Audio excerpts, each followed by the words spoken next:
বন্ধুরা, আমার এই কলাগুলো আজকে পাকছে। এগুলো আমি আজকে সংগ্রহ করব। এগুলো নেপালি কলার কারণে হলুদ কালার আসে না, কাঁচা কালারে আসে।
অনেকে মনে করবেন যে পুরা ছড়া এইভাবে না কেটে এইভাবে কাটা কেন, কি কারণ?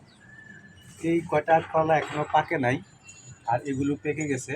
তো একসাথে এত কলা নিলে তেমন একটা খাওয়া হবে না। তা এগুলো রাখছি যাতে আরও 2 দিন পরে পাকে। আরও 2 দিন পরে আমি এটা পুরাটাই সংগ্রহ করব। আজ এগুলো কেটে নিলাম, একেবারে গাছ পাকা। খোদা হাফেজ।